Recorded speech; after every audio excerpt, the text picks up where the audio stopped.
नमस्कार मंडळी. काल रात्री 8 वाजल्यानंतर सगळ्यांनी मिळून ठरवलं की आज आपण घरात पाणीपुरी करूया. आणि त्यातून मुलांचे पप्पा आलेत, मग काय ना काहीतरी स्पेशल व्हायलाच हवं. आणि आता पाणीपुरी करायची म्हटलं तर आधी वाटाणे भिजलेले असायला हवेत. पण माझ्याकडे घरात वाटाणेसुद्धा नव्हते.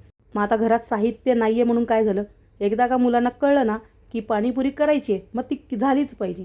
मग आता तिथून पुढे आमची सगळी खरेदी झाली आणि त्यानंतर सुरुवात केली पाणीपुरीला. तर आता मी वाटाणे लावलेले आहेत कुकरला आणि इकडे मी चिंचेची चटणी जी आहे ती तयार करायला घेतली आहे. त्यात मी खजूर टाकलेले आहेत आणि चिंच टाकलेली आहे.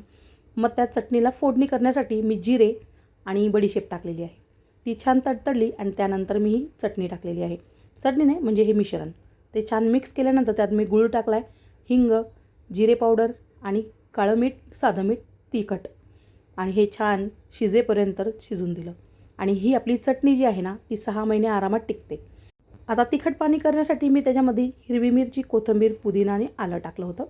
मग या मोठ्या भांड्यामध्ये बर्फाचं पाणी, जिरे पावडर आणि हिंग आणि पाणीपुरी मसाला हे सगळं टाकून मिक्स करून घेतलेलं आहे. मग काय, असं काहीतरी असलं ना की जेवण वाढायची गरज लागत नाही. सगळे पुढे होतात वाढून घ्यायला. आणि वाटाणेसुद्धा किती छान शिजलेले आहेत. आपलं हे तिखट पाणी, गोड आंबट चटणी सगळं काही रेडी आहे. आणि या व्हिडिओचा डिटेल व्हिडिओसुद्धा टाकलेला आहे. जर तुम्हाला बघायला आवडत असेल तर नक्की बघा. बाय.